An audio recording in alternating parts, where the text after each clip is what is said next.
দিব্যত্রয়ী চ্যানেলে আপনাদের সকলকে স্বাগত। অচিন্ত কুমার সেনগুপ্তর লেখা পরম পুরুষ শ্রী শ্রী রামকৃষ্ণ থেকে পাঠ। আজ পর্ব 90। ওম স্থাপকায় চ ধর্মস্য সর্বধর্মস্বরূপিণে অবতার বরিষ্ঠায় রামকৃষ্ণায় তে নমঃ। তুমি তোমার সিংহাসন ছেড়ে নেমে এলে আমার পর্ণকুটিরের ভগ্ন দুয়ারে। আমার দুয়ারের চৌকাঠে ঠেকে যাবে বলে ফেলে এলে তোমার রাজমুকুট। আমি দিন দুঃখী বলে পড়ে এলে রিক্ততার সাজ। আমি ছোট বলে তুমিও ছোট হলে। আমি কি তোমাকে ছোট করেছি? নিজেই ছোট হয়েছ আমার জন্যে।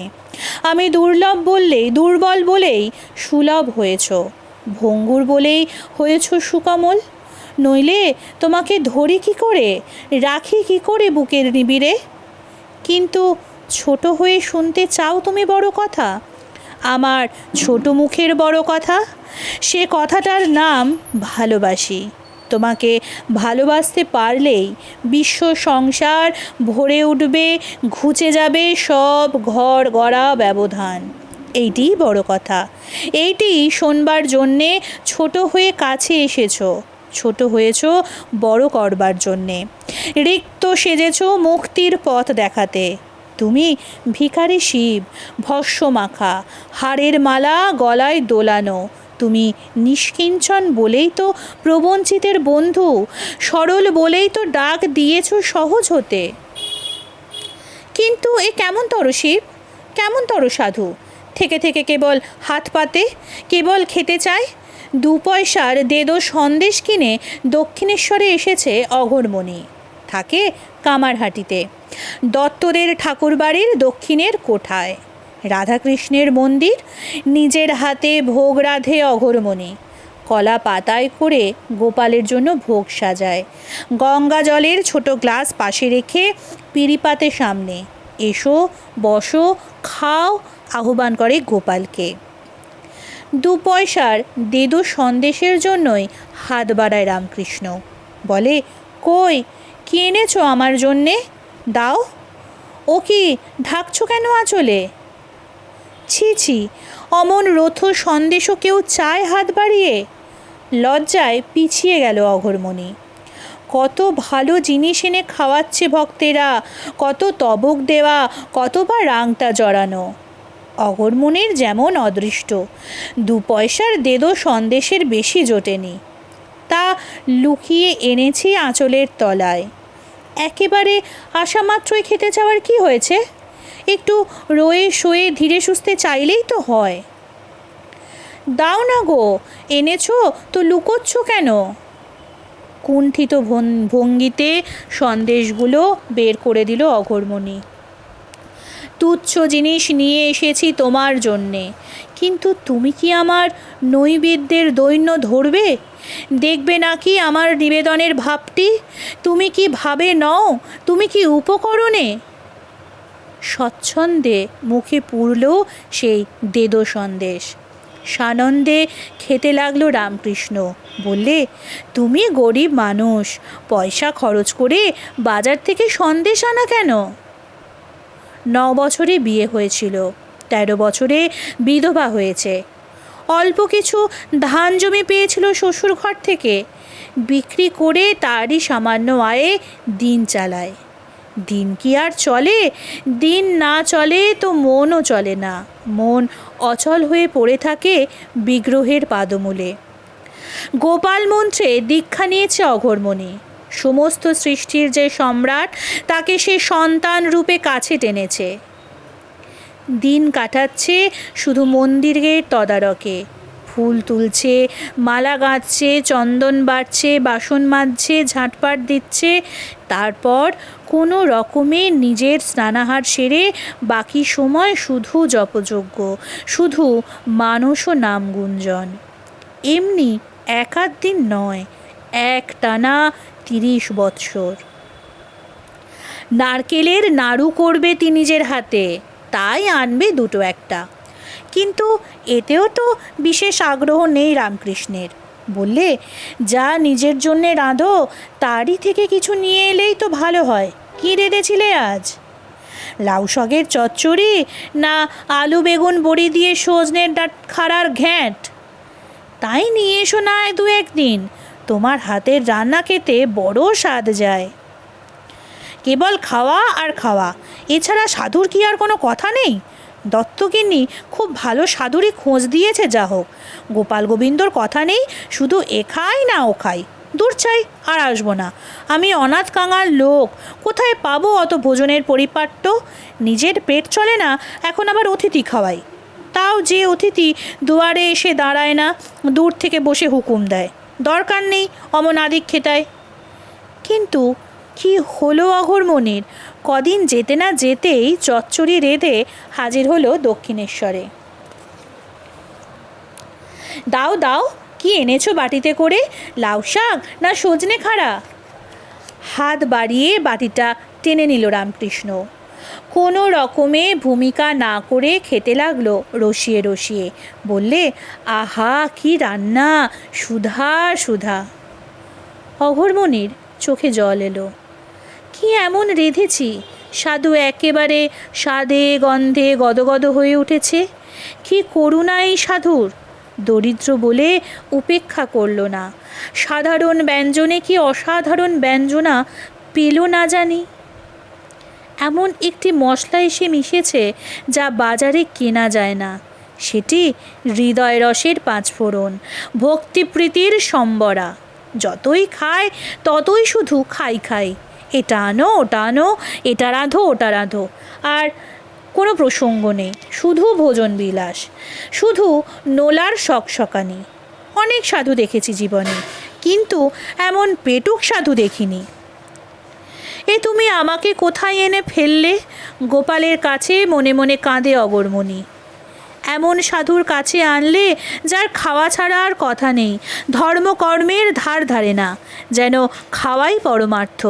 এত আমি খাওয়াই কি করে? আমার ভাড়ার কি অফুরন্ত?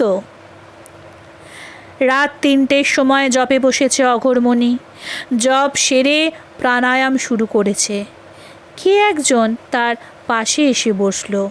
গা ছমছমিয়ে উঠল অন্ধকারে। কে কে তুমি? চমকে চোখ চেয়ে দেখল, এ কি, এ যে সেই দক্ষিণেশ্বরের সাধু। ডান হাত মুঠো করে ধরা, যেমনটি দেখেছে দক্ষিণেশ্বরে, আর মুখে সেই মধুর মৃদুল হাসি। এত রাতে এলো কি করে এখানে, অন্ধকারে পথ চিনে চিনে? আশ্চর্য একটা সাহস হলো অঘোরমণির। নিজের বাঁ হাত বাড়িয়ে ধরল রামকৃষ্ণের বাঁ হাত। মুহূর্তে ঘটে গেল অভাবনীয়। পাশে বসে আর সেই পৌর রামকৃষ্ণ নেই, তার বদলে একটি 10 মাসের শিশু, নধর নবনীত কোমল, স্নেহদ্রব্য নবজলধর। কিন্তু এ কি, এ যে সত্যিকারের গোপাল। হামা দিয়ে একেবারে বুকের কাছে চলে এলো দেখছি। হাত তুলে মুখের দিকে তাকিয়ে বলছে, মা গো, ননি দে। এ কি কাণ্ড, এ কি কাণ্ড! অঘোরমণি অকুল কণ্ঠে কেঁদে উঠল। বাবা, আমি কাঙালিনী, চির দুঃখিনী। ননি কোথা পাবো? আমি খুদ পাই, পাতা কুড়ুই। সে কথা শুনে নিবৃত হবার ছেলে নয় গোপাল। অঘোরমণির আঁচলের টান, হাত থেকে মালা কেড়ে নেয়। বলে, ওসব আমি শুনি না। মা হয়েছিস কেন তবে? খেতে দিবি কি না বল। শিকে থেকে নারকেল নাড়ু বের করে অঘোরমণি। ছোট হাতখানি ভরে নাড়ু দেয়। বলে, বাবা গোপাল, তোমাকে এ বাসি জিনিস দিতে বুক ফেটে যাচ্ছে। তার আগে যে খিদে আমার পেট চুপসে যাচ্ছে। বাসি নাড়ুই সই। সন্তান বিরহে যে মা উপবাসী, তার সঞ্চিত স্নেহ কি কখনো বাসি হয়? মুখ ভরে খেতে লাগলো গোপাল। উপভোগের আনন্দে চোখের পাতা নাচতে লাগলো। কিন্তু খেয়েই কি সে শান্ত হবে? নাকি সে শান্ত হবার ছেলে? ঘরময় ছুটোছুটি করে বেড়াতে লাগলো। কখনো বা অঘোরমণির কোলে, কখনো বা কাঁধে চেপে বসতে লাগলো। জপ তপ ঘুচে গেল অঘোরমণির। সকাল হলেই ছুটল দক্ষিণেশ্বরের দিকে। ছুটল পায় পাগলিনীর মতো। অগোছালো চুল, অসামাল বেশবাস, বুকের উপর দু বাহুর মধ্যে কখন উঠে এসেছেন গোপাল। তার রাঙা পা দুখানি টুকটুক করছে বুকের ওপর। গোপাল গোপাল বলতে বলতে রামকৃষ্ণের ঘরের মধ্যে ঢুকে পড়ল অঘোরমণির। কোনো দিকে ভ্রুক্ষেপ নেই। রামকৃষ্ণের পাশ ঘেঁষে বসে পড়ল, আর এইরই জন্যে যেন অপেক্ষা করছিল রামকৃষ্ণ। ভাবাবেশে অঘোরমণির কোলে চড়ে বসল। যে দেখল সেই অবাক। ৬২ বছরের বুড়ির কোলে ৪৮ বছরের প্রৌঢ় সন্তান। যে ঠাকুর স্ত্রীজাতির ছোঁয়া সহ্য করতে পারেন না, তার এ কেমনতর ব্যবহার, কেমনতর তা কে বোঝে? একবার মা হয়ে কোলে নিয়েছিল ছেলেকে, রাখালকে, এবার ছেলে হয়ে কোলে বসলো মার। ক্ষীর সর খাইয়ে দিতে লাগলো অঘোরমণি। খাইয়ে দিচ্ছ তো কাঁদছো কেন? অন্তরের স্নেহধারা নয়নের অশ্রুধারা হয়ে বেরোচ্ছে। আমি নন্দরানী, তুমি নন্দদুলাল, আর তুমি গোপাল, আর আমি গোপালের মা।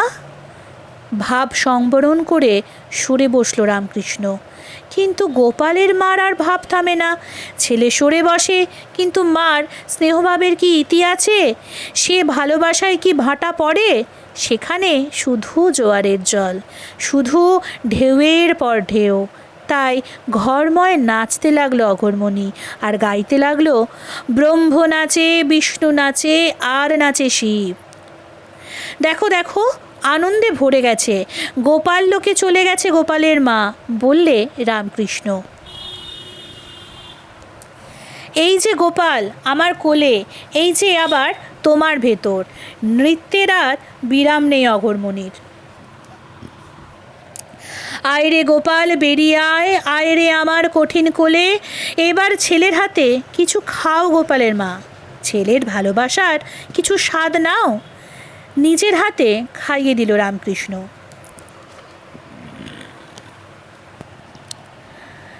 বুকে হাত বুলিয়ে ভাবভূমি থেকে নিয়ে এলো বাস্তব ভূমিতে। বড় দুঃখে দিন কেটেছে বাবা। কোথায় ছিলি তুই এতদিন? টেকো ঘুরিয়ে সুতো কেটে দিন কেটেছে। আজ বুঝি তোর দুঃখিনী মায়ের কথা মনে পড়ল, তাই এত আদর করছিস মাকে?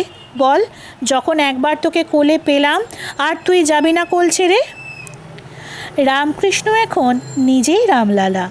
অনেক বলে কয়ে সন্ধ্যের দিকে পাঠিয়ে দিল অঘোরমণিকে নিজের বাড়ি কামারহাটিতে।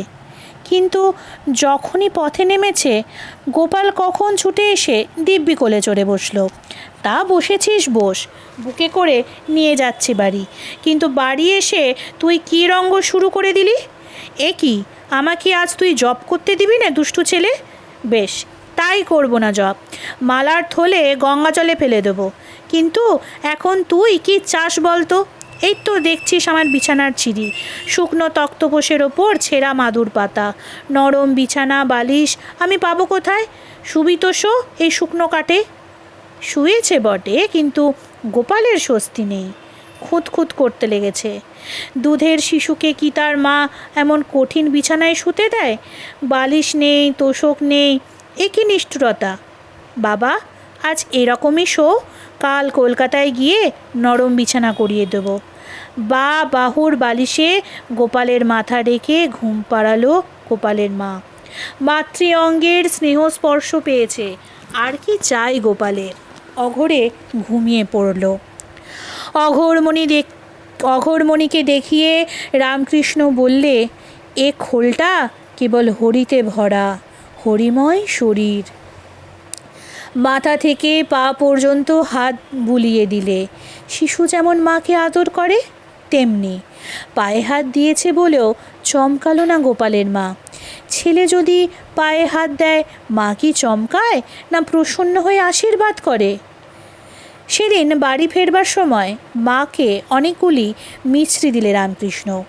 ভক্তরা যত এনেছিল উপহার, সমস্ত। গোপালের মা বললে, এত মিছরি দিয়ে কি হবে? তার চিবুক ধরে সোহাগ করে বললে রামকৃষ্ণ, ওগো, আগে ছিলে গুড়, পরে হলে চিনি, এখন হয়েছ মিছরি, এখন মিছরি খাও, আনন্দ করো। সন্তান কোলে নিয়ে মেয়েরা যেমন কোমর বেঁকিয়ে হাঁটে, তেমনি করে চলে গোপালের মা, না বিয়ে কানাইয়ের মা। সর্বজীবে গোপাল দেখে। ক্ষুধার্ত ভগবান মাতৃহৃদয়ের কাছে স্নেহের নবনী ভিক্ষা করে বাড়ি ফিরছেন। আত্মীয়ের মধ্যে শুধু একটি বেড়ালের মধ্যে ঠাকুর দেখেছেন কালী, অঘোরমণি দেখছে গোপাল। সেবার ঠাকুর তখন অপ্রকট হয়েছেন বোসপাড়া লেনের বাড়িতে। সিস্টার নিবেদিতার ঘাড়ে বেড়ালটি ঘুমিয়ে গেছে। নিবেদিতাও নির্বিকার। এ কি দুর্দৈব, কে একজন স্ত্রীভক্ত তাড়িয়ে দিল বেড়ালটাকে। আহা হা, কি করলি মা, কি করলি? গোপাল যে চলে গেল। কিন্তু কোথায় যাবে সে যে বস্ত্রাঞ্চলের নিধি। সকাল হতেই চলেছে সে বাগানে, মার সঙ্গে কাঠ কুড়োতে, পিঠে পড়ে মার রান্না দেখতে, পুকুরে নেমে ঝাঁপাই জুটতে। দিন যায়, অঘোরমণি বুড়ো হয়, কিন্তু গোপাল আর বড় হয় না। চিরকাল মার বুকের আঁচল ধরে টানে আর কাঁদে, মা খেতে দে, খিদে পেয়েছে। কোথায় তুমি খেতে দেবে তা নয়, তুমিই খেতে চাও। ভ্রমর হয়ে ফিরছে গুঞ্জন করে, গুনগুন করে বলছো, কোথায় ফুলটি ফুটেছে, কে আমাকে মধু দেবে। আজকের পর্ব এখানেই শেষ হলো। আগামী পর্ব আসবে আগামীকাল। এর সঙ্গেই শেষ হলো পরম পুরুষ শ্রী শ্রী রামকৃষ্ণের দ্বিতীয় খণ্ড। তৃতীয় খণ্ড শুরু হবে আগামীকাল থেকে। শুরু হবে নতুন আরেকটি খণ্ডের, আরেকটি নতুন অধ্যায়ের। সঙ্গে থাকুন, সুস্থ থাকুন, ভালো থাকুন। নমস্কার, জয় ঠাকুর।